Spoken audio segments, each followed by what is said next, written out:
World Development System. Chapter 111. Pallet exclaimed as he asked, "Don't we need to follow them?"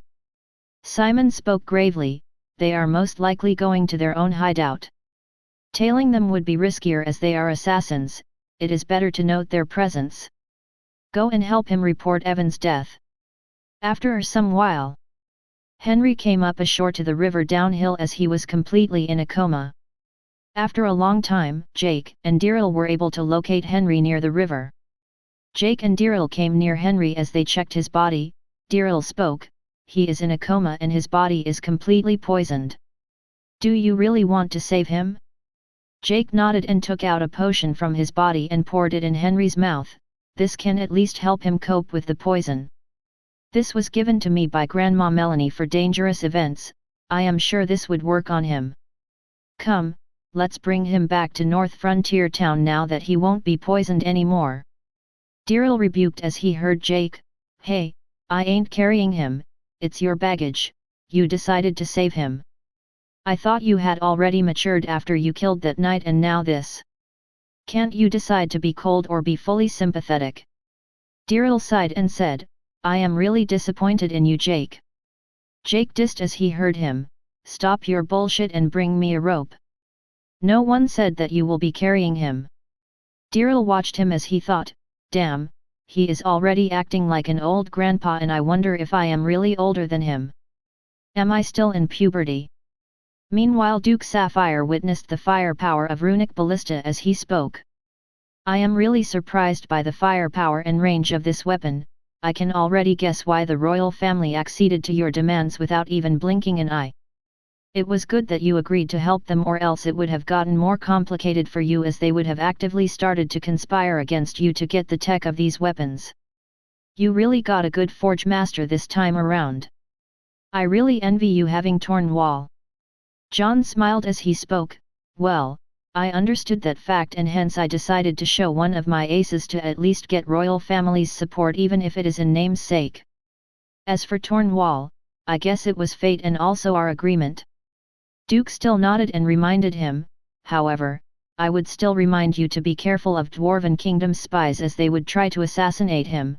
You should at least keep him under protection as they are quite aggressive these years." John nodded and spoke, "Okay, I will make sure to keep him under my protection. However, I am only worried about my men's privacy." Sapphire smiled a bit, gave him his advice, "Remember this, Lord Count, people in positions of power don't have any privacy. And Tornwall is someone who is in the position of power." Sapphire continued, "Well, it was good meeting you, Count John. It was really refreshing coming to this place and have a new experience in this town. From now on our fleet will also come with Ray's fleet to this town to increase our trade. So I guess we will be increasing trade for the whole duchy with North Frontier Town." John nodded and proposed, "It was nice meeting you. I would like it if your fleet can trade more in food as the size our town will only increase, so I hope to keep food security from all the sides as I don't trust the royal family fully to keep their promise. It would be better if you can help me contact with elves, bring some nature magicians to help our town. I heard that this nature magic is hereditary to elves, so I wanted to see it in action. I will meanwhile be offering all of our new products to them if they decide to trade with us. If you are successful, I will also sell you ballistas enough to install it in all of your naval fleets. You will meanwhile be having an edge on Duke Fjord, who is always raiding your merchant ships in the sea. Wouldn't it be great for both of us?" Duke Sapphire smiled as he commented, "It seems you really are a good politician, John. Striking two targets with one arrow. Well, I will not reject your offer as it will benefit me more to project more power at sea. I cannot guarantee you that they will bring the nature magicians, but I think our talks will bear some fruit." John too gave a meaningful smile and spoke, "Well, you two are a good politician, weren't you also waiting for me to sell those ballistas to you?" Duke Sapphire spoke, "Well, it's true that I was waiting for you to sell me those ballistas because of my relation with elves in the south across the sea. Well, I will be leaving now that we have concluded the talks." John nodded and called Taylor, "Taylor, go and escort Duke Sapphire till he stays in our town." Make sure he doesn't face any problem during his stay. Meanwhile at the Imperial City Church, the current Pope of Radiant Church, David said to one of the Templar Knights. It's good that I already noticed the relation between that Count and Lukov previously when they started smuggling all those soaps in the West. David was quite young as a Pope of the Radiant Church. He was only 38 this year and rose to power thanks to his relationship with one of the 11 cardinals and Prince Felix. Calvin the Templar Knight said, Master, don't we need to stop the assassination now that they have this weapon? We should at least stop till we get our hands on that ballista. If the assassination fails then it will be more troublesome to get our hands on them. Pope shook his head and spoke, Now, we are already at loggerheads with that Count and from the way he is increasing his relation with demons and those other inferior species you can't expect us to change our codes because of that one man. And that man is already covered by enemies on all the sides, he can't do anything even if we try to pull anything. Continue with his assassination. Meanwhile, continue to provide information to Felix as we will be supporting him in his fight for the throne. Gray said as he read the letter and information that was provided by Jake and Daryl, it looks like Evan is dead. It seems we need to move as we would be needed more at North Frontier City after this event. Just keep some men at all the branches so that they can give us periodical reports. Martin then gave an envelope to him, It looks you won't be able to join us, you have another mission. Join us up at North Frontier City after you complete your mission. Gray sighed as he read the letter, It looks like Master Vlad wants me to kill that spy on the day they inaugurate their new soaps. Well, I will join you up after I complete my mission. Meanwhile, 2 days later, almost the whole country got to know the news of Evan and his entourage's massacre while it was also reported that Henry was missing. The whole country was in turmoil as this indicated a lot of things. Chapter 112. Prince Hector was quite prepared as he had bought off one of the guys from the entourage who gave a fake log on the events that took place near Riverside Town to Duke Fjord. He accused Henry of running off with the transfer scroll while he and his team fought tooth and nail with Count John's men. Henry was declared a traitor by Duke Fjord in anger as he concluded that Henry used the transfer scroll himself to save his life. Duke Fjord roared in the court to his officials, that Count has quite the guts to kill my son so openly and brazenly. And that coward Henry, his family will pay for his sins. He thought I didn't know about his past endeavors where he used to save people from Evan's hands if someone mistakenly offended him? I always used to ignore it, but it seems they need to be taught a lesson, and it is also because of this that he was never accepted in the main Knight Order even if he was comparable to Darius. Ralph smiled as he saw the events that unfolded. It seems Prince Hector succeeded in killing Evan. There will be a big show to watch from now on. I guess even Darius would be happy as he was itching for action for a while. Duke Fjord ordered Darius, bring Henry's family to the gallows. From now on you will join Shannon in the raiding fleets. You can bring the magicians to raid them from now on. It seems they think that I am a pushover. They need to be taught a lesson so they learn the might of House Laguna. Ralph commented as he heard him, Father, I don't think it would be possible as new reports suggest that Duke Sapphire just met that Count 2 days back and they completed some deal where Duke Sapphire's fleets will be deployed with those new ballistas as Duke's entourage was seen deploying new ballistas in their fleet. Duke was quite angered as he spoke to both Ralph and Grim, so what? Do you think we can't deal with them with our armies just because they have those ballistas? Humph. We still have the best ships in the whole region and they will see the might of our armies with the best ships. I will declare it now, between both of you brothers, whoever brings the head of that count would become the next duke. Grim replied, Yes, Father. Grim was a man with an average height of 5 feet 8 inches, he had blue eyes, brown hair, and it seems he was more on his mother's side when it came to physical features. The same was the case with Ralph, who was a bit taller. However, both Ralph and Grim had different mothers.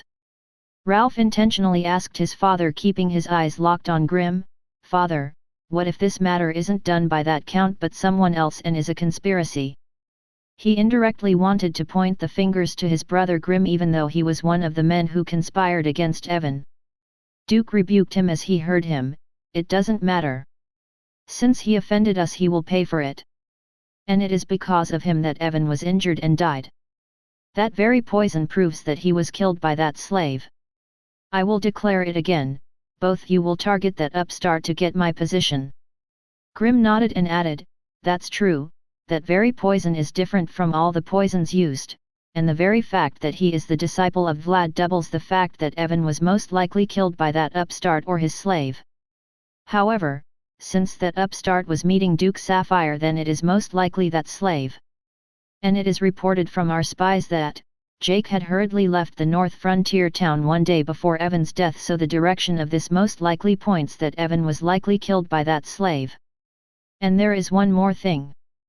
Bring those assassins in." Those 2 assassins came in with Grim's men. Grim narrated in front of his father, "I got to know from these assassins that Evan had put a bounty on that slave's family, and that is also likely the reason that Evan was killed on the orders of that count, as he wanted to show solidarity with his important men." Grim then moved his gaze towards the assassins and asked, "So is it right that Evan gave you money to kill that slave's family?" Both of them showed the bag full of gold coins to everyone in the court. "Yes, this was the advance and token given by Prince Evan to complete our mission." "And this was the token given by Lord Evan." Duke Fjord nodded and said, "As expected, Grim, you made a full investigation regarding this event. Now does anyone have any doubt regarding Evan's death? Both of you will still continue with the assassination." Both assassins looked at Grim, who then helped them out. "Father, it would be difficult as this plot was already uncovered by that count. We would need more thorough preparations to kill that count and that slave's immediate family members, as this operation was already leaked.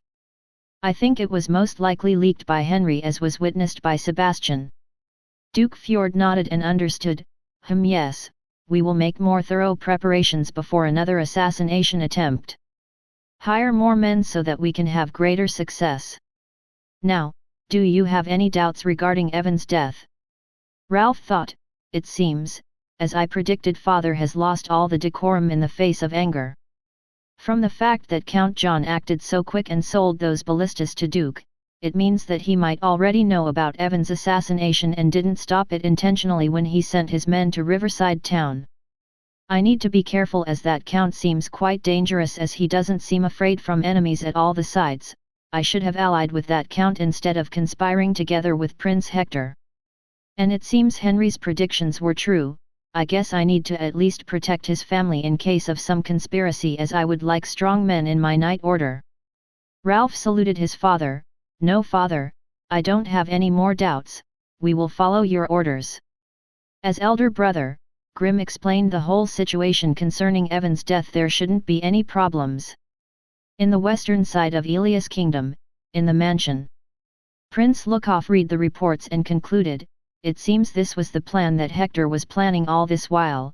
It was most likely planned by Alistair, as Hector isn't smart enough to plan these conspiracies." Duncan nodded and commented, "Alistair's plan most likely involved to gauge those ballistas by making Duke Fjord as the vanguard before taking any concrete actions. Quite a well-crafted plan, however in front of the absolute power of those ballistas it would be nothing. Meanwhile, they have also increased the taxes of that port town to increase pressure." Duncan continued, "That port town will become a hot potato after some time. It is also likely that Duke Fjord will announce war against Count John. Even the royal family is hesitating to take any position on this matter, as they think Duke would open the eastern fronts in his rage because of his son's death." Lukov smiled and shrugged, "Well, we don't need to worry as long as the battlefield is only the sea. It will only change if the battle shifts to land, and for that Duke Fjord would need to invade that east port town. Have you heard anything about that pirate which John intends to make his naval admiral? He is a pirate who only looted big fleets of the kingdom.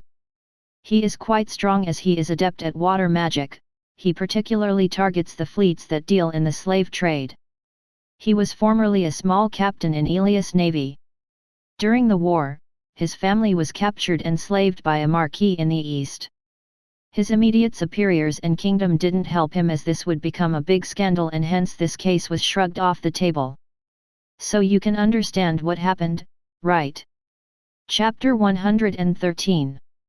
Lukov smiled and spoke, he was most likely targeted by that Marquis and his superiors as they didn't like him sullying the name of the royal army. So he rebelled later on. What about the assassination that is going to take place by the Radiant Church? It always feels good to create a wedge between Radiant Church and everyone else. Duncan replied, they still haven't started, they would most likely be neutralized as we already gave John the information about them. Lookoff drank the wine. Red Moon as dreamed the fate of those assassins. I wonder how John would deal with those assassins? I would like him to piss off that hack David as much as possible. Duncan gave his hypothesis, that is likely possible, though John acts based on his head most of the times. However, sometimes he deals some situations with his emotions, so it is likely that he may completely piss off the Radiant Church. Meanwhile, there is some good news. Grand Petitioner Melanie and John have agreed our offer. Giorgio has already bought some of the real estates at North Frontier City for our herbologists.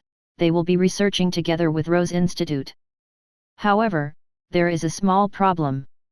Lookoff stopped drinking and asked, it's good that we were able to convince that old hag. What is the problem? Duncan frustrating spoke, that old hag wants us to help fix John and Eva together since John is busy these days. She hoped to break the ice on the current situation. And she specifically said to not mention this in front of any of them. Lookoff furrowed his brows in irritation as he heard Duncan, if it is conspiracies I can do it, how do you expect me to help her in such an abnormal situation? You and Giorgio will be in charge of this shit, don't expect me to offer you help. The only advice I can give you is, increase the interactions between her great-granddaughter, Eva, and John. Just accept her condition as this will at least start our cooperation. Meanwhile, Lookoff murmured, as expected, that old hag is a hard nut to crack. Duncan sighed as he accepted the orders, okay, my lord. Duncan murmured as he accepted the order, I guess it all depends on you, my disciple, Giorgio. King Lionheart asked Luke, it seems that Evan died, do you know who might be involved? That shorty is quite enraged, and we are practically walking on eggshells right now. Luke thought and said, well, there are many possibilities, it might be one of his brothers Ralph and Grim. Or Prince Hector, or it might even be that Count as Duke Fjord had recently started harassing and targeting the Morgan family merchant ships, and Evan also tried to assassinate that slave's family, so I guess there are a lot of possibilities. Lionheart thought and asked, haven't our spies found anything?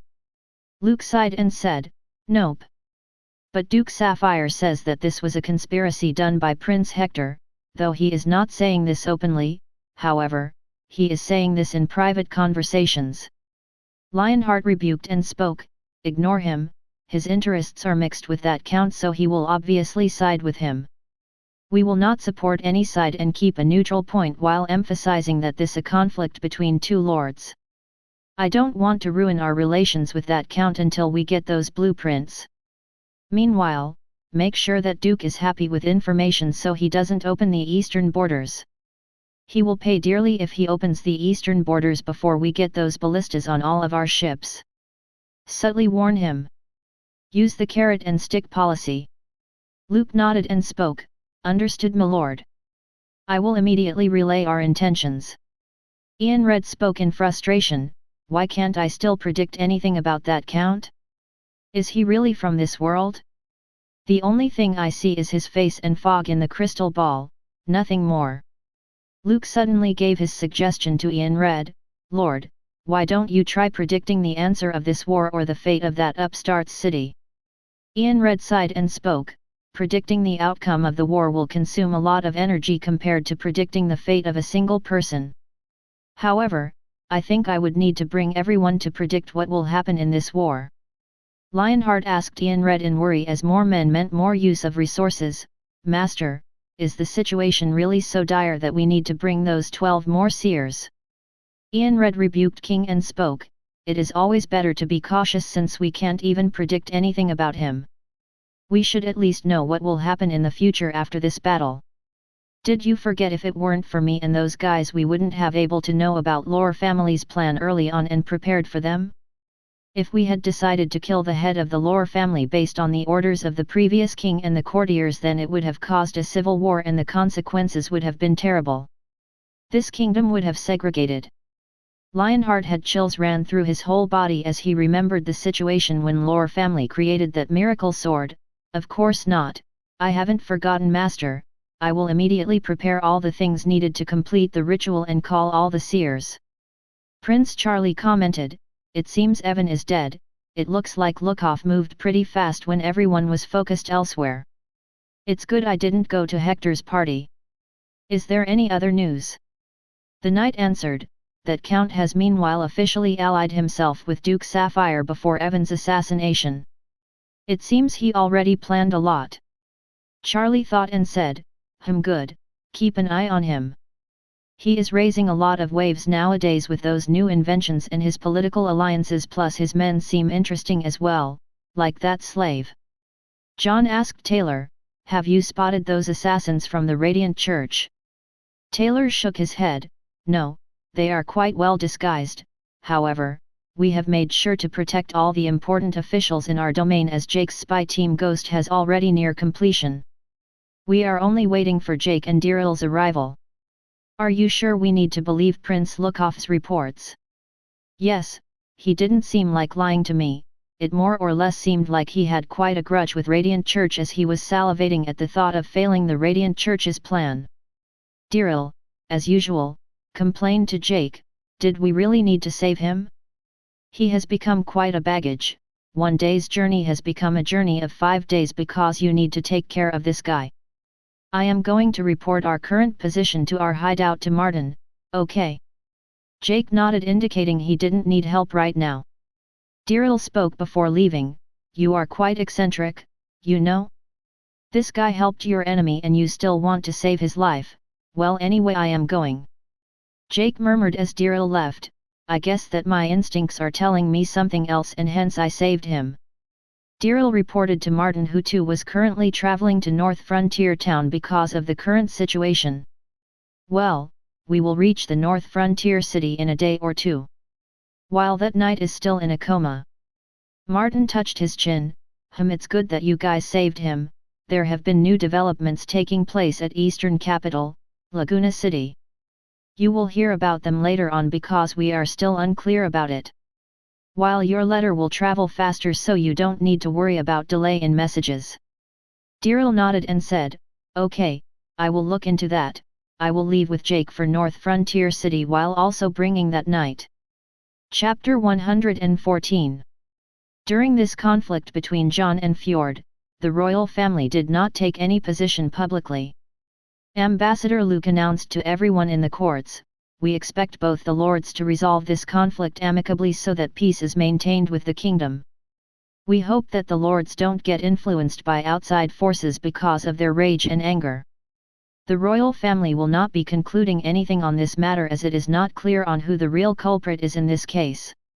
One of the officials murmured, "As aspects, His Majesty is trying to please both of them, as both of them are quite hot-headed as seen from their earlier interactions and their past." Earl Alex commented as he heard the officials, "Well, that shorty is quite arrogant because of his naval fleet. This is just an excuse for that shorty to take those weapons legally from them. I heard that he suffered quite a few losses to his navy recently when his men tried to raid the Morgan trade fleet. I am sure his face is red just from that embarrassment of getting defeated by Morgan family's fleet. This also proves that Lord Luke was right when he decided to buy those ballistas instantly from that count without considering any opposition from dukes or even Prince Hector." Earl Alex was a blonde man with long hair. He had an average height and was currently 39 years old. He looked like a knight when he was present in the court. Defense Minister Plato commented, "I guess that is also the reason all those critics are silent nowadays. They are waiting for some good, bad news, hoping that those ballistas lose so they can point fingers at him. I myself am quite happy with the inclusion of these ballistas. These ballistas themselves have given us quite an edge at sea against both the dwarves and the elves. If Fjord was weak, then we could have at least extracted the method of making those ships from him instead of paying the sky-high prices for his ships. He even dares to use the eastern waters against us when he is angered. however, he sure knows his limits. Plato sighed as he said the last sentence. Plato had an average height with red curly hair, a hooked nose, sharp eyes, and a scary face. He looked like someone who was in his 50s with a cunning face. He was wearing the usual ministerial clothes which said that he was clearly civilian. He was the chief strategist of the king during wars. Earl Alex laughed and commented, "Ha ha ha, aren't we quite greedy? Let's be satisfied with this ballista at least. This ballista is actually kicking the butt of that shorty, we should be happy with this." Plato smiled a bit and spoke, "I guess this is good as well. When he gets cornered we can get those battleship blueprints from him and simultaneously kill two birds with one stone. I am quite afraid of all the dukes, to be very honest, while this count also is raising a lot of waves. To be honest, I believe that all of the power must be concentrated in the hands of a state and an emperor, unlike the current system where there are lords. Those beasts in the West are good at power concentration, but there is anarchy, or they would have been a strong state because of their physique." Alex didn't spoke but kept quiet and thought, "I guess this is also the reason why lords never support you." Alex then probed, "I guess you are the reason for that anarchy in the West, right? Or we would have 3 enemies at our borders, I think." Plato proudly claimed, "Of course, or do you think we could handle this many enemies at a time without compromising with the demons? Those beasts in the West are quite stupid sometimes, as they are also greedy, and hence it is easy to divide them using a lot of means like wealth, women, and power. It is a good thing that demons also are in favor of anarchy at the beast lands." During this time, Darius's men were raiding the eastern capital Laguna to find the whereabouts of Henry's family. Lucy and Lucius were hidden in the slums all this time as they heard that Duke had declared Henry a traitor. Lucy was Henry's wife and the daughter of a knight. She had brown hair and a height of 5 feet and 7 inches. She was wearing common civilian clothes with one armor inside so that she couldn't be recognized. The guy who rented Lucy the house at exorbitant prices asked the knights, "Well, I can give you the information if you provide me some money." Darius signaled his men, who then gave that man a bag of silver coins. Darius pointed his sword to the man as he asked, "Will this do? I don't like greedy men, very honestly." The guy raised his hands as he spoke, of course, this will do. She is in one of my houses at the slums. You can raid them over there." The guy spoke as he pointed out the directions. Henry's family faced a raid from Darius and his men. Watching this, Ralph sighed, "I guess I will be unable to save them. Damn, Grimm's men are already keeping a watch on me and my men." Henry's wife Lucy with her child ran as she saw the knights coming. In the end, Lucy and her boy were still surrounded by the knights. Henry's wife, Lucy, shouted hoarsely as she protected her boy, "Why are you doing this to us? This is how you repay for my husband's loyalty and sacrifice?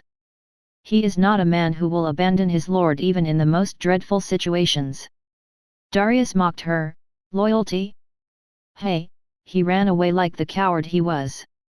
He was unlike my brother who made a real sacrifice for Lord Evan. Henry was a traitor and hence you are being punished for his sins. Blame the fact that you weren't able to run away after he was declared a traitor. You are quite a beauty, why don't you become my woman and maybe you can escape the current dilemma?" Lucy rebuked as she heard him, "Disgusting. Over my dead body." Her 10-year-old boy Lucius roared, "My father is not a traitor, he is someone who will always try to protect a weak man if possible, and don't you dare lay your dirty eyes on my mother. Are you even a knight for saying those words?"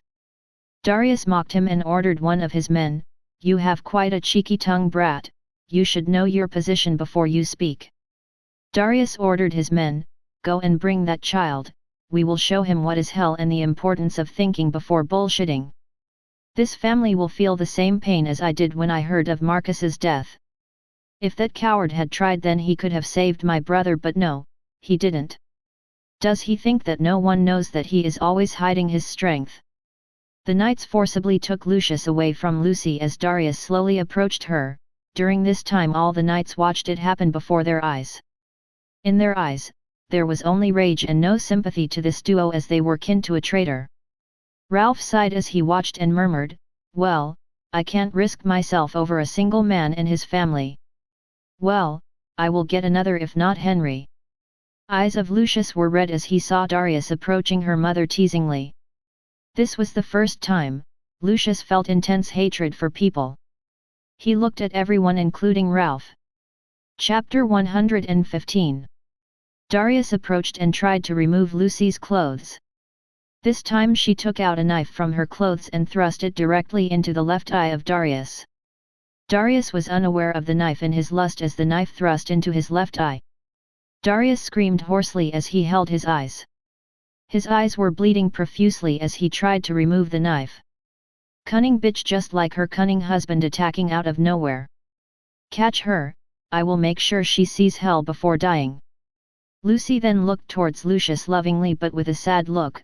Remember Lucius, don't trust anyone and never give an oath to anyone like your stupid father.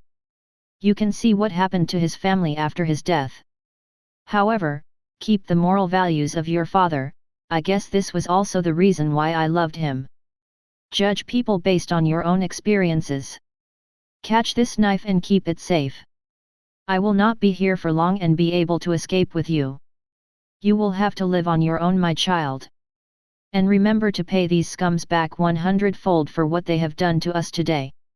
Both of us will run in different ways. Lucy threw the knife with great force towards the throat of the one holding Lucius.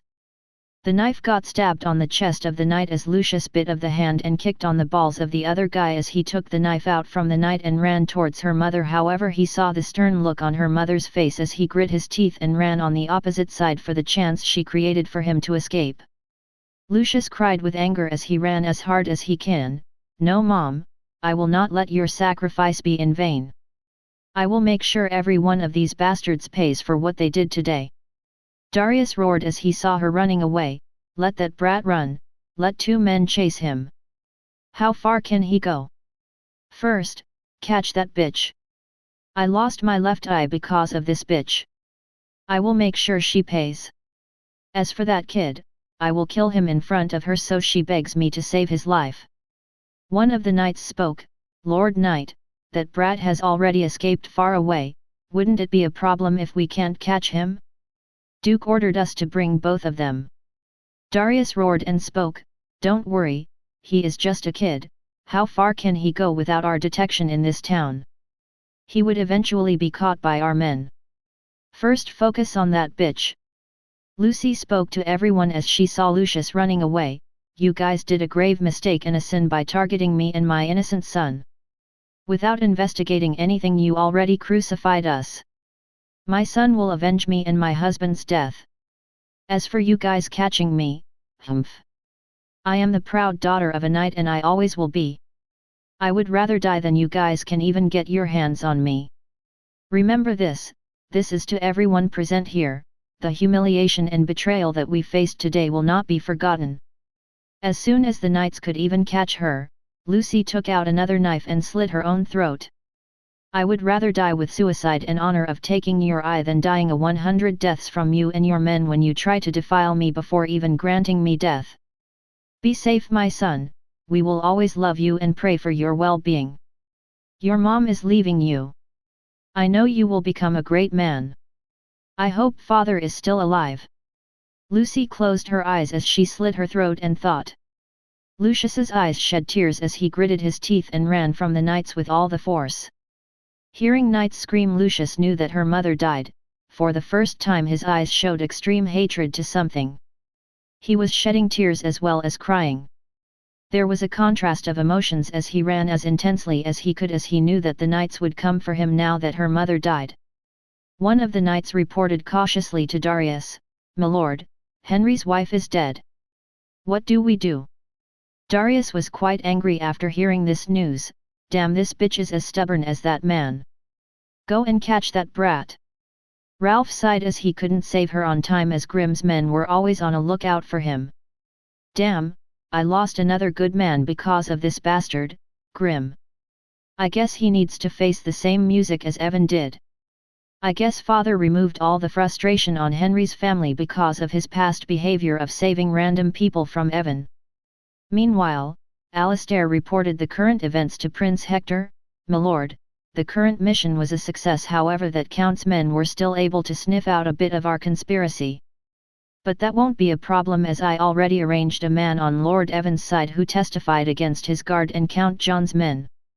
Lord Evan's guard's situation was unknown as he fell from the hillside at Riverside Town, so we didn't take any chances and stuck when Duke Fjord was really angry with both the guard and Count John.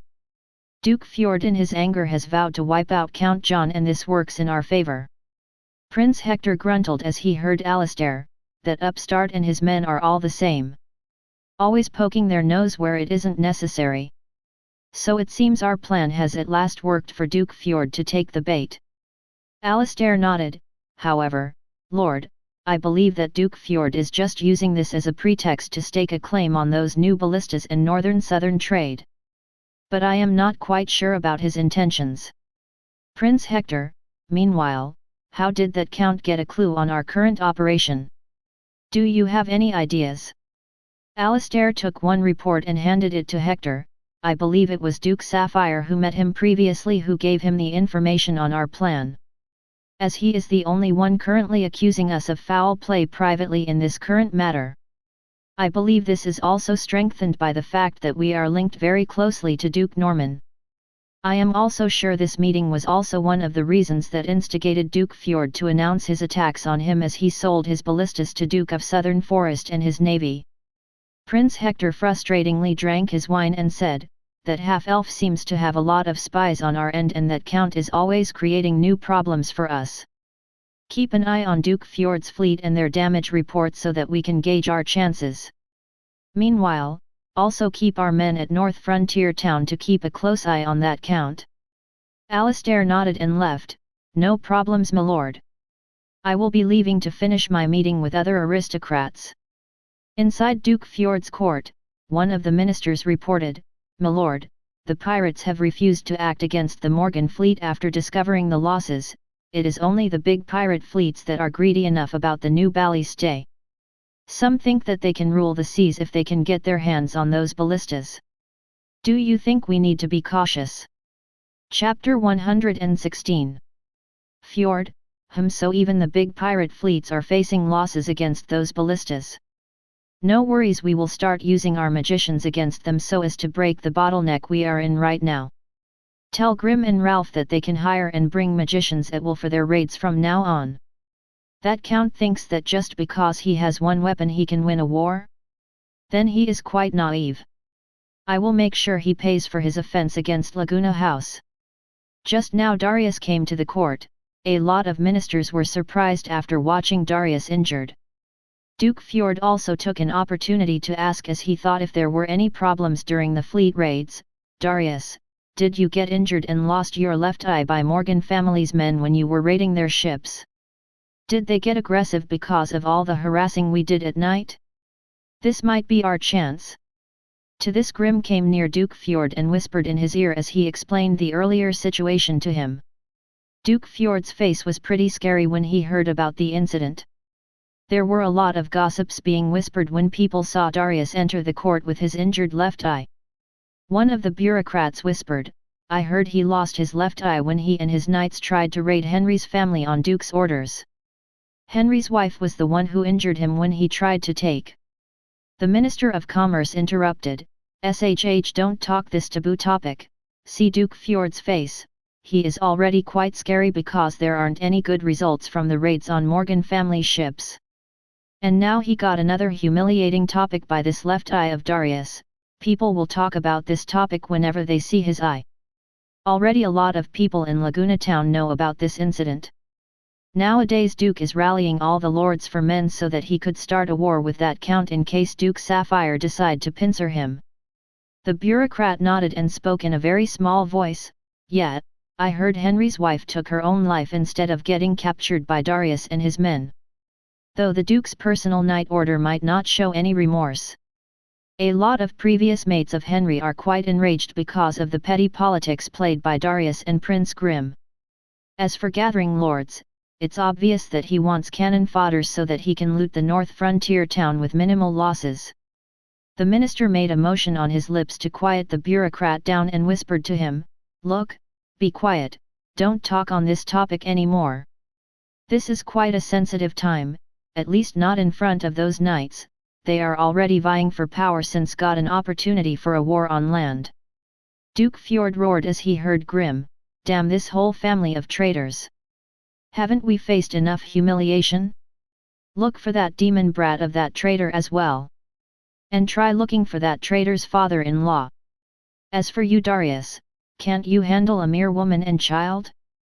You should be ashamed to lose an eye to that woman with so many of our men around. Initially, I thought you had lost an eye because of Morgan family's men. One of the knights whispered to his mates, I don't think we could find Lucy's father as he has been wandering for years now after Lucy ran off with Henry and married him. The other guy spoke, whatever. Let the Duke keep his face. Don't mention it loudly over here. Meanwhile, Eric was having headaches as he complained, damn, these pirates just won't stop coming. I guess they are quite greedy for these ballistas to rule the seas after watching its power.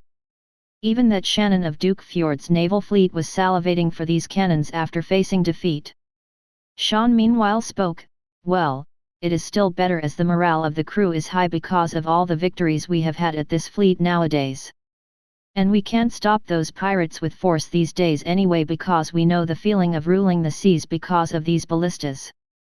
Eric laughed a bit, haha, quite true and to the point Sean. Well, we still won't have to worry right now at least. However, those pirates are quite big nuisances these days. From now on we will increase the intensity so that they can get a lesson. Look, another pirate crew came here. Tell the men to get ready. We will start with this crew. They should already know the difference between a lizard and a dragon. Sean saluted and got back to give the orders to the crew, yes. Right on it, Captain. At the same time in North Frontier Town. Tornwall meanwhile was laughing hysterically in his workshop, ha ha ha ha, I am sure Lord would be quite happy after watching this in action. I should immediately inform him. People outside workshop whispered, what's going on? Did that old drunkard got senile after getting his freedom? One of the municipality minister exclaimed after hearing him, nothing, he either got a new and better wine or he discovered something stupid again. I would rather spend all the money on the well-being of people rather than all these useless experiments. People sighed as they heard Jean's more political bullshit, well, it's good that he is not a corrupt and hence he got his position. I guess the higher-ups just bear his bullshit and don't listen to it as long as it isn't useful. Tornwall left his workshop as he headed immediately to John's mansion. Eva saw Tornwall. Eva looked at Tornwall who was in a hurry in the market as she called him out, looking at your face, I can see that you either got a box full of those new wines or you made some discovery while experimenting. Tornwall stopped the carriage as he spoke to Eva, haha, I guess you are right. But Miss Eva, as I am in quite a hurry, I would like to meet Lord first. I will meet you later. Eva smiled and spoke as she saw Tornwall leaving in a hurry, well, you can go to John's mansion but you won't be able to find him over there. Today he will be at the market relaxing a bit after inaugurating the administrative headquarters. I guess you were cooped up in the workshop as you don't know about today's plan. I too am going to meet him right now as I was not able to meet him for a long while and it was also Grandma who insisted on meeting him today. Tornwall perked his ears as he heard Eva and stopped the carriage. Miss Eva, would you be kind enough to direct me to Lord so I can inform him of the latest developments at the workshop? Eva spoke as she saw Tornwall changing his tunes immediately, well, since you are insisting, I will not be petty, I will take you with me.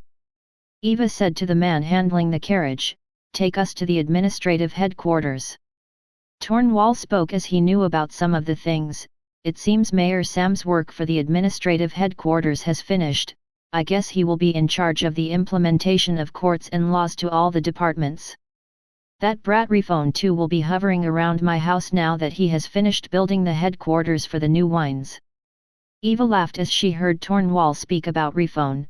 You don't have to worry about that, nowadays Refone is directly heading to Hope as Hope too offers new wines so his dilemma is solved.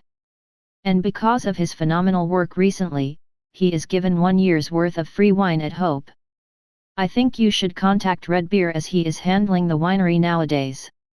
This wine is selling for a lot in the black market nowadays outside of North Frontier City because of its low supply.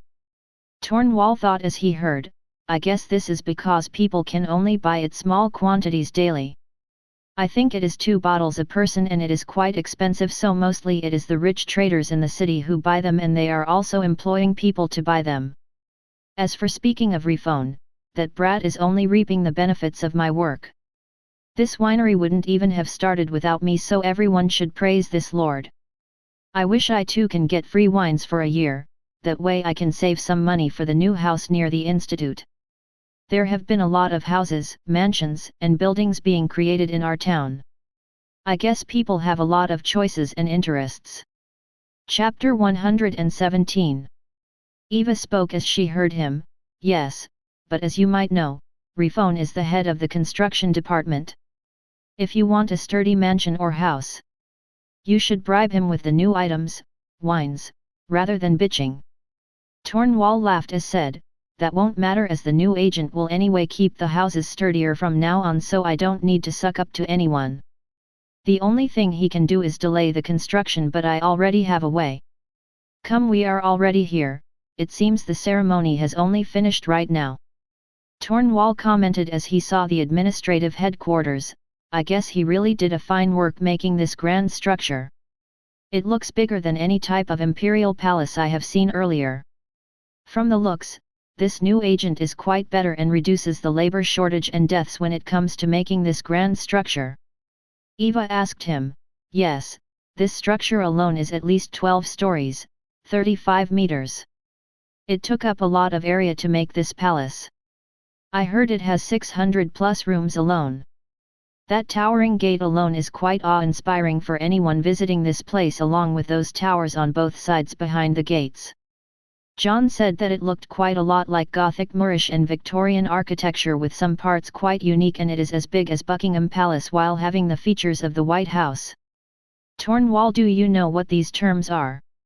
Tornwall, I guess it is related to architecture. Anyway, let's head on.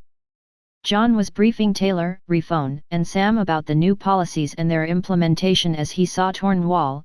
Just the right person when I was thinking. I guess you missed a lot of events when you were cooped up in your workshop, Tornwall. I made this thing called a clock, and I wanted you to make this thing called a clock tower in our city. People will get a sense of time and able to communicate better with fixed timings, so I needed your help. For this project, both you and Refone will work together, as it will require both of you to cooperate with each other to make this building. Look, this is the prototype of a clock I asked Redbeard to make in the workshop. However, it would be very expensive right now to make this clock for the consumer needs, so I intend to make this clock tower so the common man can get its benefits. John thought as he proposed his idea to Tornwall and Refone. Well, I guess 1,000,000 points on various types of clocks were worth it. I can earn quite a few points because of this clock tower. Tornwall was quite surprised as he asked, would this clock show exactly the same time tomorrow after 24 hours, won't we need to take a lot of factors for accuracy? John proudly and seriously claimed to both Tornwall and Refone, you don't need to worry. For now, I have tested it already, so you only need to implement the blueprints when you construct the clock tower, make sure to use the best materials. Additionally, this architecture would be unique to our town, as this will only increase the prestige of our North Frontier city, so I hope it can become a prestige symbol of our town. Both of you would be needed to make this possible. You both understand the importance, right? Sarah mocked John inside his head as he tried to brag, it's not you who tested it, I, the great Sarah, was the one who simulated and tested these blueprints, you narcissist. You only made some modifications to the blueprints. And what importance? You only want to earn more points by making it a unique structure. John thought as he heard her revealing his plans, can't you keep quiet and not ruin my mood every once in a while because of this bullshit commentary? Humph, aren't you a hypocrite when you call others narcissist? Eva roared as she felt ignored. Hey, are you really going to relax or going to work today, Oswell? You even forgot about me as soon as you found Tornwall for your new project. And what is with this bragging? We all know that you have an incredible memory and mind. John touched his nose in embarrassment as he spoke to Eva after hearing her roar, I am sorry, I am sorry. I was quite immersed in work as I wanted to contact Tornwall earlier. Come, let's go the market. Work can be done later on. Tornwall just wanted to speak about something as he shut his mouth down as he saw Eva's glare. Tornwall thought, I guess I can still inform him later on about the new developments. Refone meanwhile pulled Tornwall as he spoke, let them go on their date or you will have to face the wrath of that old woman already. That old hag even made sure to force me and make Eva's office beside John's offices in this administrative HQ so that they communicate more. Tornwall laughed as he heard, ha ha ha, I guess that old hag is abusing her power quite well to match them up. Meanwhile, I am quite surprised that you were able to make this grand structure. I don't think I have seen anything like this in our long history. Your name will certainly be written in history books for making such a grand structure. And what is the name of this palace? Meanwhile, what is with that big statue of John in front of the garden? Can't you see, even Lord was quite uncomfortable being around that statue. Refone spoke as he heard about this grand structure, well, I wasn't alone in this, Lord too offered me a lot of help and I guess it wouldn't be possible without that new classified agent. The cost alone would have raised by 10 times and the same goes for time if we didn't have that agent. As for the name of this palace, it would be called the Winter Palace as titled by Lord today.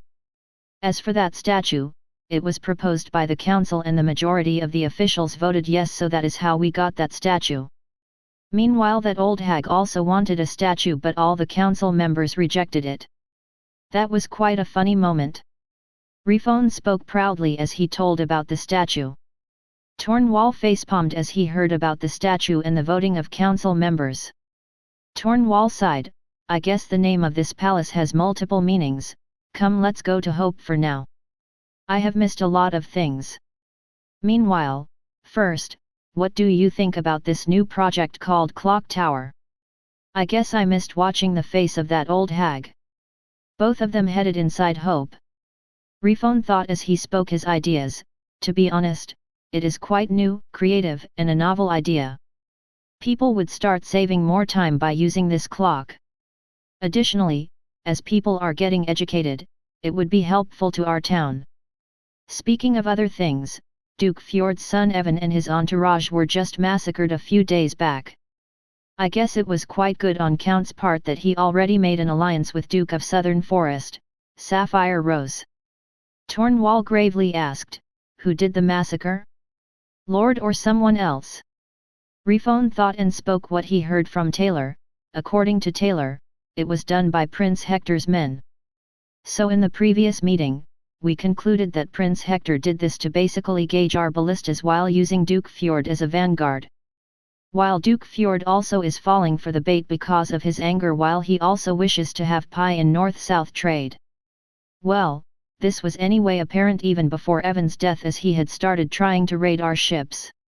Have you heard about our new admiral? Tornwall asked confusingly, no, who is he? Refone smiled and spoke, previously he was a pirate. What do you think? Tornwall shrugged as he commented, well, I trust Lord so it won't matter to me who he hires. Anyway, tell me more about him. John asked Eva, meanwhile, where are Sally and Josephine? Weren't they coming as well? Eva gruntled as she spoke, I guess Grandma conned both of us this time around. Giorgio thought as he saw Eva and John coming out of the administrative headquarters, geez, why do I have to suggest these ideas to that old hag? That old hag is quite cunning as she was able to take a promise from both of them. What are these days where I have to do these shameful things instead of spying or diplomatic work?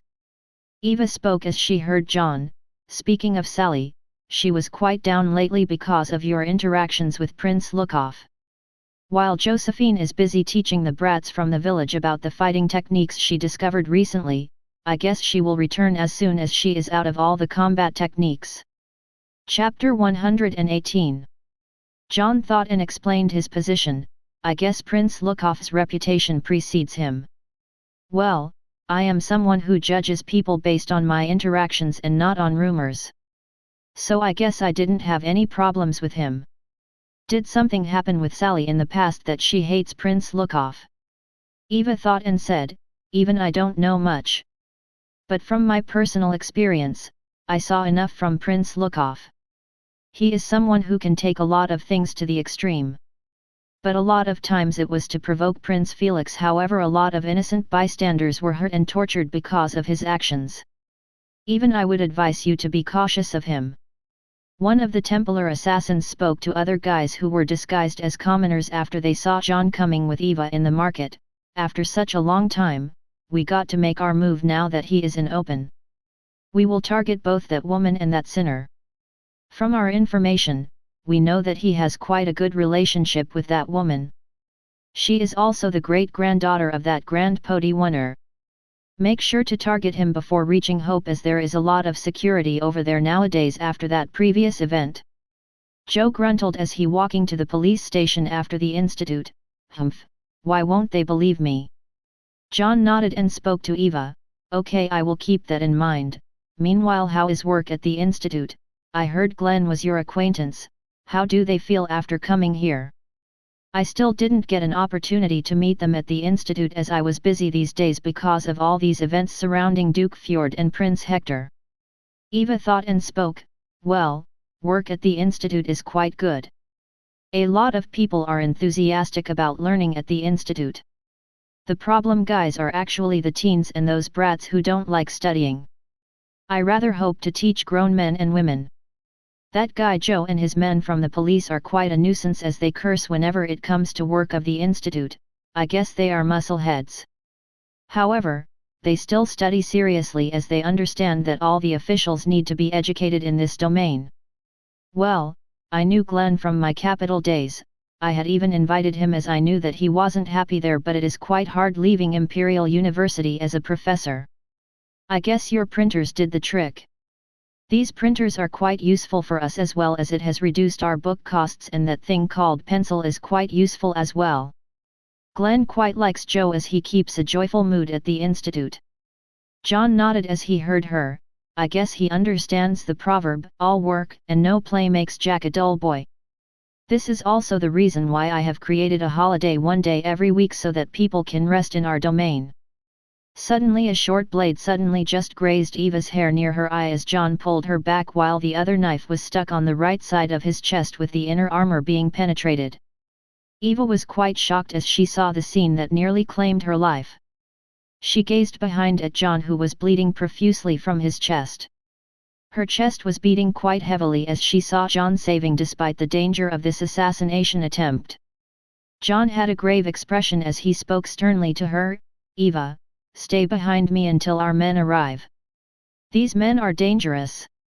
Eva had a worried expression as she tried to stop the blood. John, you are bleeding heavily, you should leave immediately. These men are the Templar assassins from the church. We can't match them in combat. John took out a knife as he threw one of the knives at the assassin who attacked him. The knife was clad in fire and wind magic as it was launched at a very high speed. He roared as he threw the knife, just do as I say, our lives are at stake here. Do you expect me to abandon you and run? What face would I be able to show to Grandma Melanie if she were to hear about your death under my watch? The man's throat was immediately pierced by John's knife as people couldn't even react as to what had occurred. There was a big commotion in the market as people were scrambling for their lives. The head of the Templar assassins spoke gravely as he saw one of his men falling. Be careful, men, it seems he is more dangerous than that Jake guy, surround him and target that woman. While John took out a short blade so that he could protect both himself and Eva. There were 3 men still there excluding the head. All 3 targeted Eva immediately on the orders of their head. John was quite angered as he heard the head. He deflected all the 3 knives as he dueled with the head who was wielding a scimitar.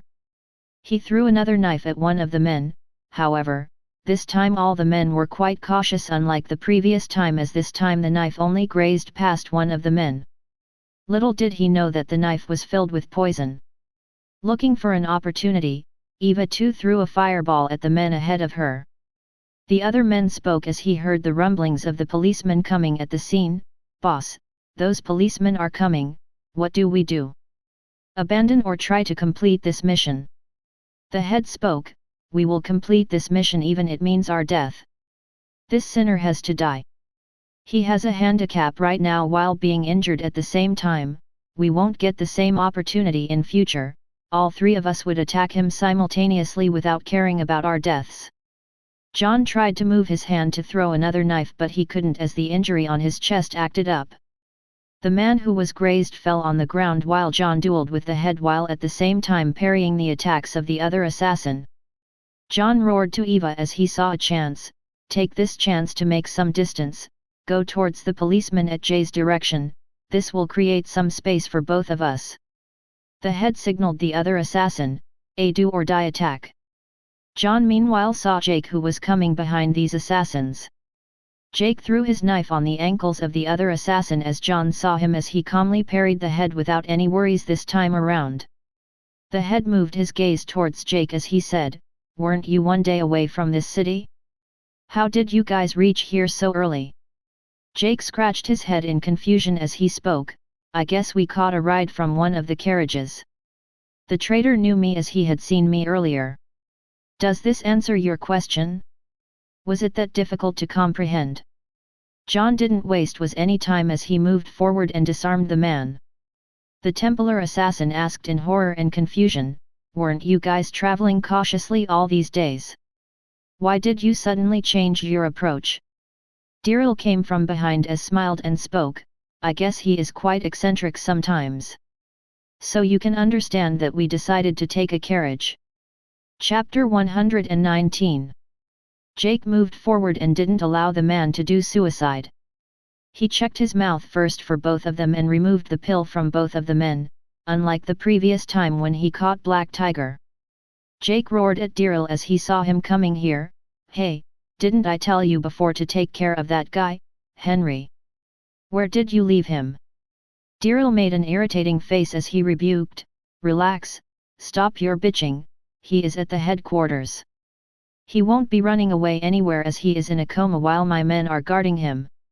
And it was all your fault that you suddenly gave your baggage to me suddenly and started running off over here as soon as we entered the city."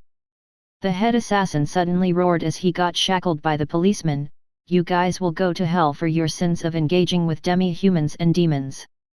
Meanwhile, Taylor, Jay and his men arrived here a bit late. Taylor suddenly came to John, "Lord, are you all right? You are bleeding heavily. We are ashamed to not have detected these men over the past few days." Taylor continued, "It was all our fault that they seemed good and always helped poor people while not helping the people of other races. Since they never broke any law, we thought it was quite a culture shock to them as they came from Radiant City." John then spoke, "It's okay, I already knew that the Radiant Church had ordered my hit from Prince Lukov. However, he too didn't know who ordered the hit." Joe meanwhile was the first to speak to Marsh as he saw the Templar assassin, "I always told you that they seemed suspicious as they only helped humans while abhorring demons and other species." Marsh slapped Joe's head as he rebuked, "Humph, if it weren't for Elisa, that demon girl you like at one of the hotels, and that these guys showed a disgusting look toward her for serving them food, you wouldn't even have suspected and tailed them while noticing this particularity." Marsh then admitted his wrongs as he continued, "Well, you were still quite good at discovering them. I guess your instincts play a good role in detecting these men. I guess I was wrong as I thought you were being too sensitive as it was related to Elisa." Jay came to Marsh and spoke, "Pay attention to his notices from now on. You see, some people are natural at some things, while some aren't. Joe is good at detecting these people." Marsh nodded as he heard from Jay. John was the first to order Joe as he heard this conversation, "Joe, you will now be focusing with Jake's group from now on to increase your combat ability, because knowing your nature you would have lost your life if you even got a hint of them being assassins and tailed them seriously for more days." Joe showed a happy expression as he asked, "Does that mean no insti?" John and Jay flatly denied as everyone knew about his antics at the Institute, no, you will still be attending the institute and educate yourself until we see fit. Joe mourned as he heard them, but how would I get more time for this new training? Jay then shrugged him, that's your problem. You have a bigger position, so you have a bigger responsibility now. Act according to your position. Can't you see that Lord is promoting you? Joe nodded sadly as he couldn't defy the orders. John then continued, Jay, take both of these men to the classified chambers. We first need to interrogate them and who in the Radiant Church ordered my hit. I don't think Bishop Robert would have ordered my hit, as he wouldn't like to jeopardize our deal. I am quite angry as they target me along with Eva. If they don't speak in 3 days, then let me know. John moved his gaze to Taylor. Taylor, go and take a look at Eva if she is all right. Taylor nodded and said, she is all right, my lord. Our men already checked her if she had any injuries earlier. Eva with wet eyes came towards John. I thought you would die today. It was my fault for dragging you down today. I will make sure that I will never be a burden for you. I shouldn't have followed Grandma and jeopardize our lives today. John sighed as he felt different when he was on the defensive for the first time. Nat, it wasn't your fault. I always knew that my enemies would target my friends. I guess they need to be paid in kind from now on. As John ended up speaking this with a ruthless glint with no hint of sympathy and a little bit of cruelty. John continued, even that Duke Fjord's son Evan was targeting Jake's family. Jay, we will increase the protection of our important officials and their immediate family members. Increase Tornwall's protection to most priority, as I feel Duke Sapphire wasn't joking when he said that Dwarven Kingdom targets the talented dwarves. Just the increase in protection would deter them from trying anything foolish. We are leaving now. Scatter the commotion and check if anyone in the civilians are injured because of this chaos. Meanwhile, people were gossiping about this incident. It looks like, this time these assassins' main target was Lord John. I never knew that Lord John was this strong in combat. From the way these assassins spoke, I think they were Templar assassins of the Radiant Church. I heard that they always did high-profile killings. The other guy spoke. From the way that Templar assassin is speaking, he seems like a big shot. I wonder if Lord will hand him over because of Radiant Church's pressure or make an example out of him. I guess that's true because today Lord seemed pissed off a lot. This is the first time I have seen Lord this angry. I thought he is someone who is cool-headed. I think this is because this time they target Eva as well and hence his anger. Come, let's go and inform the elders about this incident. I am sure they will be able to get some news out. The crowd dispersed as they gossiped about this incident. Melanie spoke to Vlad as they were watching this scene from one of the new buildings. You didn't go out to help him. Weren't you worried that they might die? That was a skilled and fast assassin. Even your men weren't able to locate him. Vlad explained, I guess these men were good at hiding their bloodlust and killing intent. Instead, these guys felt that they were really doing the bidding of God and liberating these men, and hence people could not feel any killing intent from them until the moment they hit. I wonder, who ordered John's assassination at the church this time around? As for them dying, you shouldn't worry. I know my disciples won't lose to these guys and would die protecting their friends, so you shouldn't worry much about your granddaughter.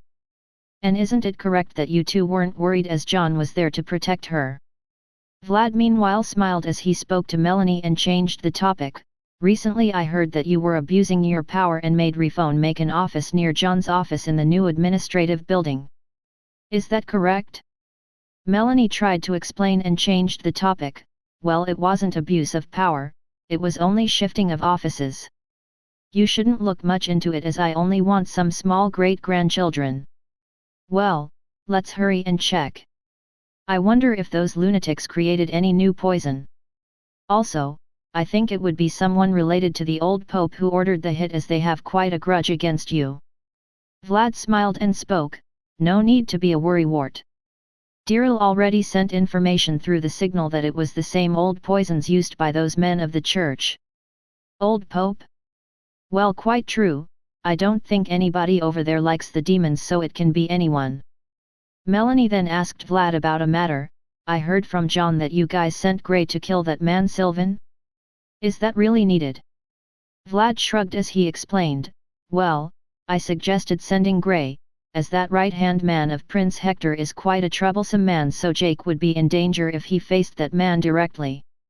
Plus I also think that Prince Hector or that guy Alistair is intentionally baiting John to act and send his important men so he can capture them and get some confidential information while getting the legality to act against him as John tried to assassinate Hector, aka future potential king. It would be quite problematic politically if Jake is captured. Additionally, Duke Norman's palace is guarded quite heavily these days. Melanie rebuked, "Humph, don't act. I know you and your men are itching to get some action on those mini ballistas called crossbows or whatever, and they are already provided to your men." Melanie sighed as she saw John and Eva from far away.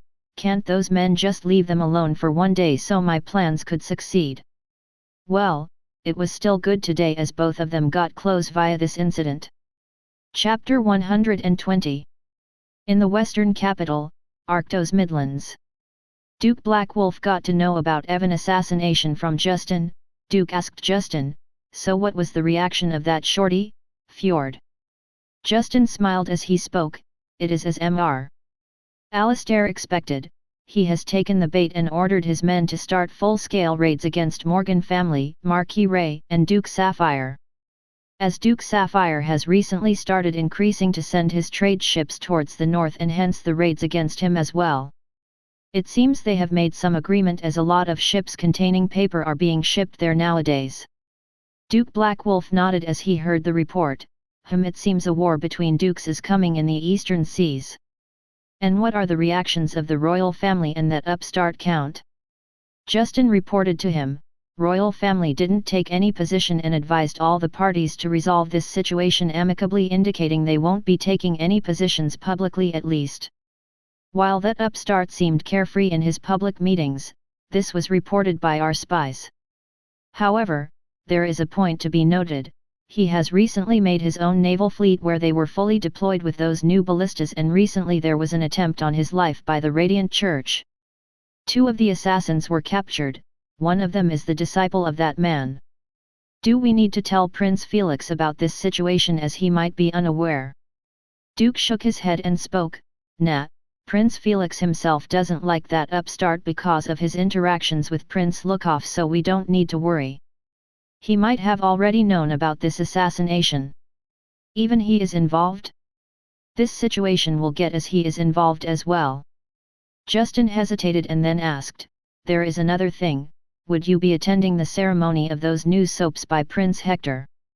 Additionally, we are one of the collaborators with them." Duke thought a bit. Yes, I expect to watch a show. Make preparations for my journey over there. It would anyway be a good show. We also got some results using that new technology to make our soaps. It has at least reduced our costs. Currently, John's mansion was full of people. Sally and Josephine were the first ones to arrive as they heard about the incident that took place in the market. Josephine arrived and roared at John, who was sitting in the head chair of the meeting room. "Are you really okay? Why are you still conducting these meetings? You should be resting now instead of doing work." She then moved her gaze to all the officials as she roared and asked, "Hey, aren't all of you officials ashamed that your lord is still working after such an incident?" The officials kept their mouth shut as they heard Josephine's dissing. The guard came in and apologized to John. "I am sorry, Lord, that I couldn't stop Miss Josephine. She barged without even caring for her life. We didn't dare take any action as opposed to our code." John sighed and dismissed the guard. "It's okay. You can leave." Tornwall whispered to Josephine and Sally, "It was Lord who insisted on this meeting. We initially gave the same advice to Lord John, so we had to follow the orders." Sally then asked John and all the other officials, "And why are you guys dealing with Lukov? Don't you know how dangerous he is? He is someone who would flip at a moment's notice." Tornwall sighed as he explained to her, "It's all based on the interests. Actually, the last assassination's information was also given to Lord by Prince Lukov, and hence he was more cautious and prepared in case something happened. Because of Prince Lukov's warning, Lord John always wore an armor inside his clothes and hence the injuries weren't threatening his life. I too think that we can trust Prince Lukov for now, as it was his information that helped us this time. This assassination was carried out by Radiant Church's Templar assassins, and they are quite difficult to deal with even for veteran men, as sometimes they won't care for their life and go for a do-or-die attack. Sally sighed as she heard Tornwall's explanation, as she didn't bother them and said, "Okay, I won't argue anymore. Anyway, I don't think you guys would be able to carry out this meeting, as people would continuously come to check on John's health. Look, even Glenn and Prague have arrived after hearing about you." John sighed and ordered to everyone present, "I guess she is right, we will carry out this meeting later on. We won't be able to carry out this meeting if people will come continuously and wait outside the mansion. You guys can go and do your jobs. I will meanwhile take some rest." Tornwall whispered to John before leaving, "Lord, I have some important news to share. I hope to meet you later on as soon as possible. There are new developments in the workshop." Greedos, Duke Norman's capital. Today was the day when Prince Hector was going to announce the start of his new soaps. A lot of nobles arrived today. Duke Blackwolf was also present here today with his finance minister Justin and his guards. His guards were unlike the knights. His guards seemed more like barbarians and spies, while there was only one knight named Dirk who was escorting Duke Blackwolf. Duke Blackwolf's entourage came in a grandeur fashion as they entered the capital. A man in barbarian clothes and a wolf mask was behind Duke Blackwolf. He asked the Duke, "Lord, was it really necessary to ally with Norman? I don't have problems with Prince Hector, but a lot of our interests conflict with Norman, and we have lost quite a sum of men in the last war due to that old bastard's schemes." Duke shook his head, "No need to be stressed so much, Fen. I am here today because there will be a show from what I know. As for Norman, we have to let go of some interests if we want some cooperation with them. Additionally, our main source of income still are those soaps. It was only recently that we diversified our investments as per the suggestion of Justin, so it will take some time to stabilize our industry. And we don't need to worry anyway, as most of the work will be done by that shorty Fjord or that barbarian thief Norman. Additionally, we are tied right now because of the circumstances. That lunatic Lukov is always blackmailing me with filling our markets with that new soaps, and we don't need to cross him, or who knows, I will end up as one of those knights. It is good that I am reselling those soaps outside of the border in the west for a good profit, and hence we are keeping afloat. It is good that Justin was here to guide our direction of the economy." Justin smiled and saluted, "You overpraise me, Lord. However, I feel quite honored by serving you." Fen laughed a bit and spoke, "Humph, you were just worried about losing your head in case Lord decided to charge you on your corruption for taking bribes from traitors. You should be glad that you have a good head for suggesting that idea." Justin humphed as he thought, "Humph, I wonder you would even get your salary if not for my ideas." Duke Norman's men made a parade and welcomed him. One of the knights welcomed him personally, "Welcome Duke Blackwolf for coming to Greedos. I represent Duke Norman and present you our heartfelt wishes on Duke Norman's behalf for long-lasting cooperation between our two duchies." Duke Blackwolf nodded and entered. Grey arrived at the northern capital, Greedos, in a disguise currently. He murmured as he saw the scenes, "It seems there is a big celebration going on over here. It looks like everyone is waiting for a big show. I guess people's instincts are always acute. Anyway, let's finish this task early and head home early. This beauty will come in handy for this mission." Grey checked the mini ballista in his backpack as he patted it. Grey then arrived at the production site of the new soaps. He looked at the soaps from a distance as he judged them. It seems they weren't able to fully replicate the soap machines. However, these new soaps still seem better than the previous ones that Duke Blackwolf produced. I guess this one of the reasons Blackwolf allied with Norman and Prince Hector. Grey then watched Fen, who was with Duke Blackwolf, instinctively. It seems he is quite cautious this time around since he is here as well.